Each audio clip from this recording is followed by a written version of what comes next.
Good afternoon and thank you for keeping it TV47. Indeed, on the last day of the month, I hope wherever you're watching us from, you're keeping safe and staying comfortable. Now, as we begin our first story of the bulletin, property of unknown value was reduced to ashes last night after fire gutted down a wholesale store in Tala Town, Machakos County. Witnesses say an explosion that was heard from the store at around 8 p.m. quickly manifested into an inferno that spread into nearby stores, destroying foodstuff and other merchandise. With the cause of the fire still unknown, residents have called on the Machakos County Emergency Services Department to be swifter in responding to instances of fire outbreaks in their region. Tukazikia kitu inalivuka ndani, pum! Tukakaanga kidogo, tukaona moto inaanza kuwaka, tukashangaa ni nini. Saa hiyo tukapigia mwenyewe simu akachukua, akakataa kukuja kutusaidia. Tukakaa tukaanza kutoa vitu, ile unga ilikuwa hapa nje. Wanjamaa wangu wanisaidia sana. Tukatoa. Tumeona mali ikiteketea, na ile naomba serikali ya county ile anaongoza na Dr. Alfred Mutua. Kila asubuhi tunaona watu wake wakiingia na kabuti wanachukua pesa zetu. Na tunauliza, saa zile tumepatikana na ajali kama hii tuko nayo hapa, gari za kuzima moto zinaenda wapi? This is a government we almost support. We almost pay taxes. We are so dishonest actually. Why can't this happen to this market? Why can't the governor surely allow us to have security? Kamoshi kalianza tu kukua kamoshi tu kadogo, na wengi hatukuwa tunaamini. Tulikuwa tunafikiri ni juu hapo nyuma kuna watu wanaishi kwa hiyo ploti. Tulikuwa tunafikiri ni jiko tu, watu wanaendelea na kuhakisha wakuwe kwa ile mpango yao ya kuandaa sapa. But hali ikakuwa mshike juu moto ilianza kuwaka, moshi ilianza kuwa kubwa na moto ikaendelea ikikuwa mingi. Now, Kirinyaga County Women Representative Wangoi Ngirishi has said that she has stopped financing the campaign against BBI Amendment Bill.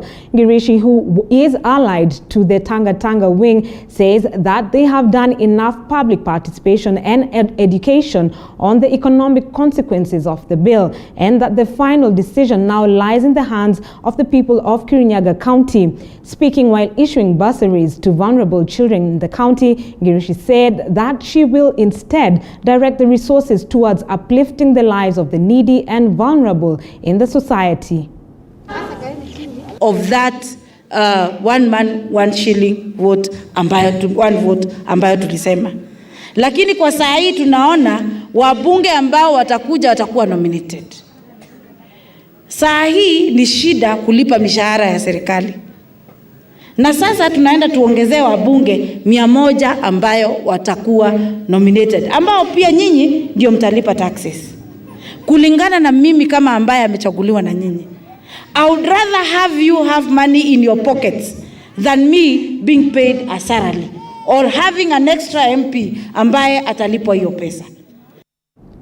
Over to Tana River, where the youth from Madogo Ward, led by Salim Abubakar, have condemned the ouster of Tana River County Speaker Michael Nkaduda. The youth have accused the county representatives of engaging in petty politics instead of focusing on the area's infrastructural developments. The removal of Nkaduda was supported by 22 MCAs, while 2 lawmakers, including Deputy Speaker Saddam Hussein, abstained from the vote. Nkaduda is accused of disrespecting the county MCAs. Hiyo ni grounds yenye haina nguvu hata kidogo. Leo hii tumekuja hapa kukemea vikali kama viongozi katika sehemu hii ya kwamba MCAs ni kama walikuwa na interest katika mambo ya ofisi yao ndani ya county assembly. So kuna mvutano baina yao, wakaamua kushikana kutaka kuimpeach speaker. So hiyo ni interest yao. Sisi kama wananchi tumesema kwamba hiyo grounds yenye wao walifanya na impeachment ni impeachment yenye haiko katika sheria. Lawama yangu kubwa kabisa ni kwa MCAs. MCAs wao ndio walishindwa kufanya kazi yao, kwa sababu leo tuko na walimu wa ECD Tana River County wako na miezi 4. Hii ni mwezi wa 5, tuko sahihi, hawajawahi ona mshahara yao. Malalamishi yao yameenda mpaka imefika kwa County Assembly, wameenda kulalamika kwa MCAs, wapeleke motion kwa Assembly. MCAs wako na uwezo ya kupush CEC wa education walimu wa ECDs walipwe, lakini walishindwa kufanya hiyo kazi. Ile kubwa kabisa waliona ni kungoa speaker, ikiwa wao ndio kwanza kabisa walishindwa kufanya kazi yao. So hasa kumbichio kwa speaker wa Tana River County Government, the whole of that issue ya impeachment imekuwa politicized na wanasiasa ambaye wako kwa kiti na wale ambaye hawako kwa kiti Tana River County. Kwa hivyo we are condemning that, na bado haitaishia hapa. Tutafuatilia hadi kama bunge la wananchi wa Tana River County, tutafuatilia hadi kotini, tuende kulalamikia pia jambo la mshahara ya walimu vile imecheleweshwa kwa mwezi wa 5 sasa. And in Garissa, a section of elders from Garissa County have expressed their support for the government's move to close the Kakuma and Dadaab refugee camps. According to the elders from the border, they are concerned by the current political uncertainty in Somalia following the extension of President Mohamed Abdullahi Farmajo's term for 2 more years. Speaking at a local hotel in Garissa, the Kenya Livestock Marketing Council chairman Dubat Ali Amei said that the internal political differences between the Somali government president and the opposition leaders could trigger a civil war that may spill over into Kenya. The government had last evening announced its plans to close the 2 camps by 30th June next year. And that problem, if not solved, ultimately will bring refugees, will displace people, and people will run to Kenya. We had the experience of hosting refugees. There is a Swahili saying which says, adhabu ya kaburi ajuaye ni maiti, which means the person who is in the grave actually is the person to know whether it is hot or cold. But the one standing above it does not know. So when we are speaking about refugees, we know it. We know the pains. We know the sufferings. We know the distractions it has caused in Garissa County. We are not prepared to receive even one. We are asking our president, we are asking the leadership of this country under President Uhuru not to allow even one refugee to come. We are not enemies. We don't hate them, but the problem is, it is going, enough is enough. Now, the national government has spent 10 billion shillings in provision of clean drinking water, running of irrigation projects and drilling of boreholes in Murang'a County. The Athi Water Irrigation Board member Peter Kihingi confirmed that over 3 billion shillings had been spent in the irrigation projects within the county with the aim of enhancing food security. He was speaking in Gitiri Village, Gatanga constituency, while launching the construction of Riakomo irrigation project that will cost the national government 100 million shillings and is set to benefit over 400 farmers.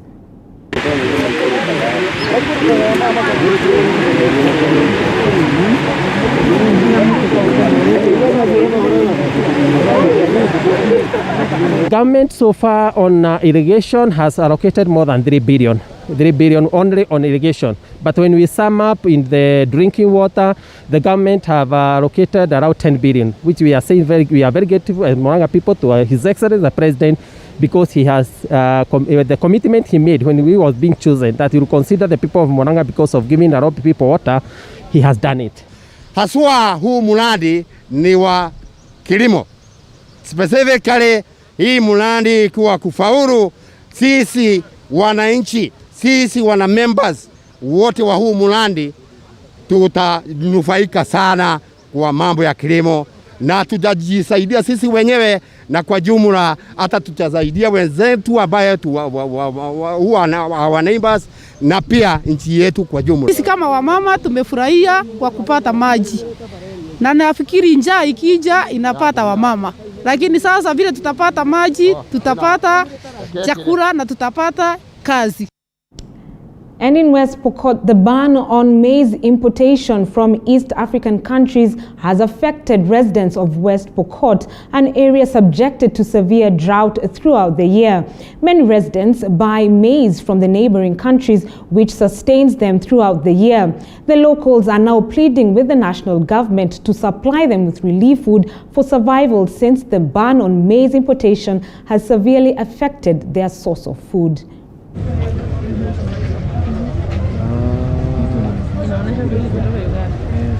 Nikahimiza serikali wafungue custom duty hapa Kanyerus, ambapo hapo ndio mahindi mingi inatoka. Wafungue custom duty hapa Karita, mali junction ya Kachelipa na Karita. So hiyo custom duty ndakana ifunguliwe mara moja, na pia wafungue custom duty pale Kanyao. Hizo ndio entry points 3 ambaye bidhaa za Uganda zinatoka zinaingia Kenya, na especially mahindi na mambo ya sukari na mambo ya mchele.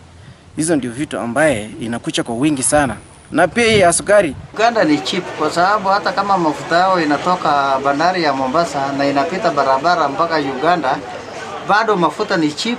Hata mali yao kama sukari nini bado yuko chini, lakini hapa kwetu Kenya ambapo si landlord country, vitu yuko juu. And in Busia, where over 2,000 farmers within the county are taking up bamboo farming in a region that is slowly embracing new sources of livelihoods such as maize farming and fishing. So far, the farmers have planted over 300,000 bamboo clumps and over 1,500 acres of land in 7 sub-counties, with more farmers still being called upon to embrace bamboo farming. For among other benefits, bamboo farming is touted to enhance forest cover and help in climate change mitigation.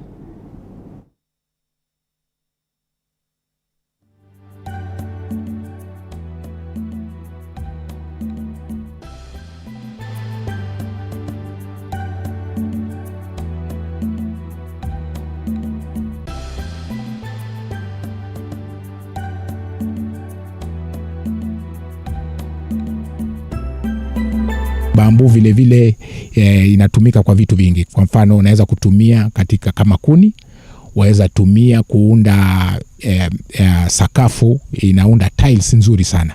Waweza kutumia kuunda furniture ya aina mbalimbali, viti, meza na kadhalika. Waweza kutumia ikaunda curtains. I would like a situation where we have sensitization exercises where we take them through what it takes so that they can donate some of their land and shift from the traditional subsistence, maize production, which, and again, land has, it's like saturated in terms of that monopoly or that product. So we can shift to bamboo, which not only will it give us money to do so many other things, including buying food, it will also change their lives. And we are using it is also as an economic empowerment to the rural areas in Kenya and also urban. We are trying to tap into the uses of bamboo to be able to increase livelihood in the community. And with that story, we take a short break, but we'll be right back with more news. Stay tuned.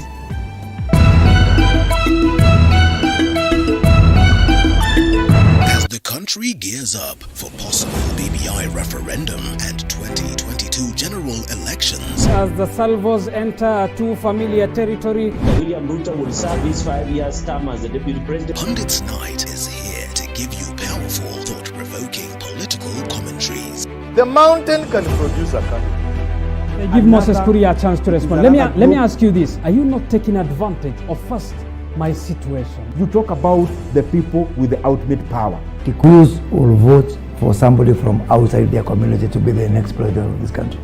We talk to the newsmakers, the opinion shapers, and the pundits. Fair enough. I believe As we dissect everything you need to know to make an informed decision.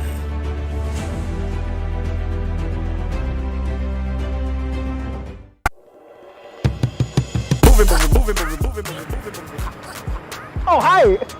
It's not what you're thinking. It's a cup of coffee. Coffee, movie. Together, coffee with movie. Every Sunday, 8 p.m. on TV 47, where we bring you interesting, enticing people. Well, we've concentrated on musicians. Yeah.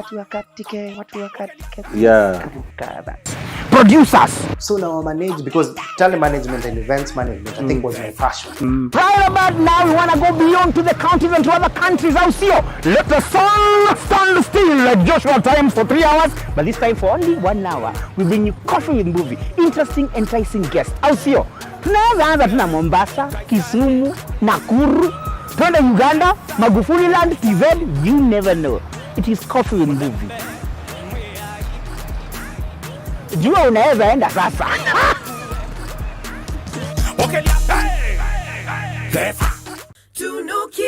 Raukia siku njema na tunukiwa offers kila siku. Pata offers zote mahali pamoja ili uongeze zaidi, utume SMS zaidi na ubrowse zaidi. Wewe usijali. Tuma namba ya kila supplier kwa hiyo soko.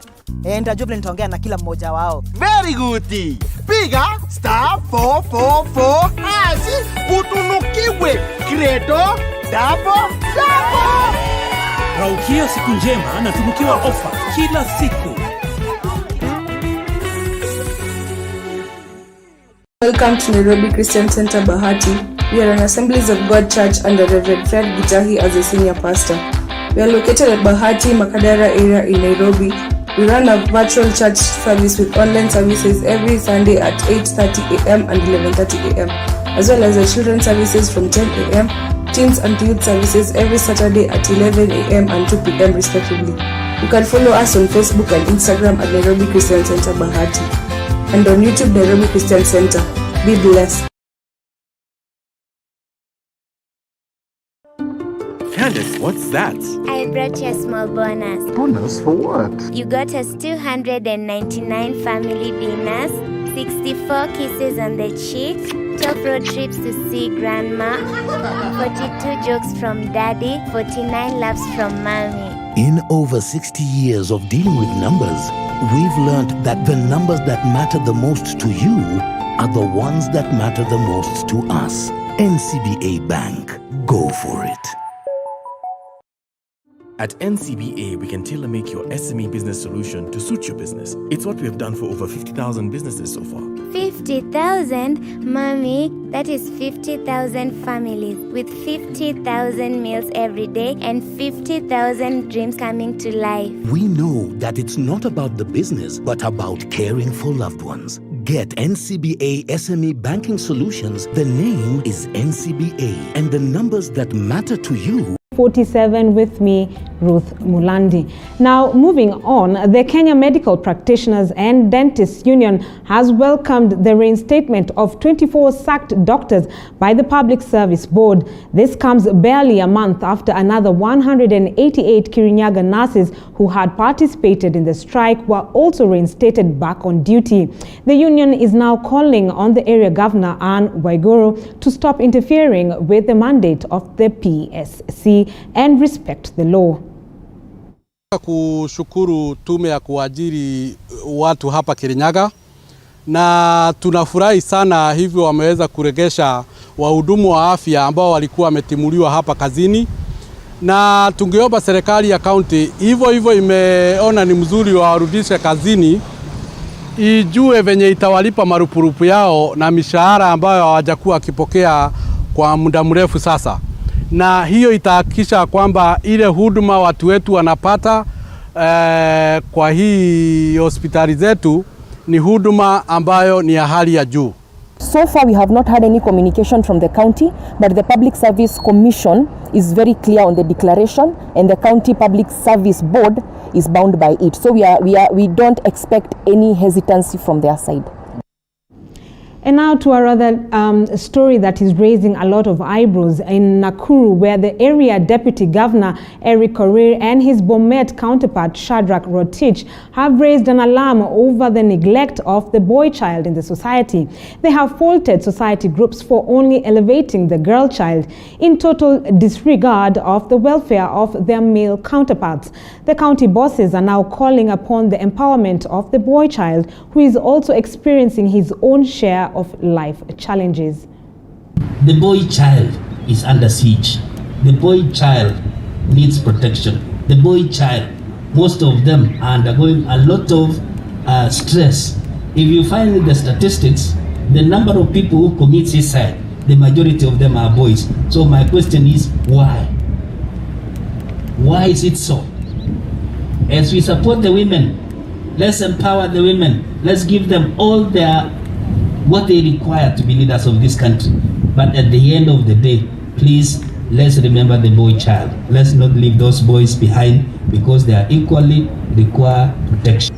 Our boy child now are having a big problem. When President Moi was president, you'll hear Moi Girls Eldoret, Moi Girls Miruri, Moi Girls Wapi, all those places. But do we have those boys' schools?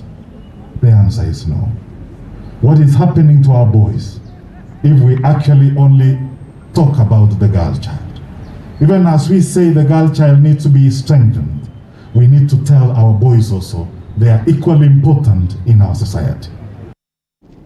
Indeed, a rather sensitive topic there, but let's move on now. The Kenya Private Schools Association, KEPSA, has accused Education Cabinet Secretary Professor George Magoha of discrimination towards the private schools during the 2020 KCPE marking exercise. During a press conference, the association's representatives, led by Steve Odera, have also called on the Kenya National Examination Council, NEC, to provide them with the raw data used for marking in the examination before standardization was done. To discriminate pupils by calling them pupils from private schools and pupils from public schools. And they themselves have been singing the narrative of no public school children and no private school children. How comes when it comes releasing examination results, he goes ahead to discriminate them by calling them public schools performed better than private schools? Is that not discrimination? We should be able to stop double standards. And this process normally starts from the very, very beginning of registration of pupils during examination. And we call upon the Kenya National Examination Council to remove that section that requires that schools enter details as to whether they are public or private institutions, so that when the standardization formula is applied, it should be applied equally and non-discriminatory, and it should be acceptable like we have always done before. Our worst fears even comes when we are about to release, to be issued with the Form 1 selection. What would become of the Form 1 secondary school selection? Now, with schools set to reopen soon, the clergy in Bungoma County has decried over shortage of the COVID-19 vaccine and now want the government to put a hold on the Constitution Amendment Bill 2020 process and rather concentrate on matters to curb the pandemic. Speaking in his office on Friday morning, ACK Bishop in Bungoma, George Mechumo, says it is a high time that the government take control on measures to curb the spread of the virus in schools before they reopen.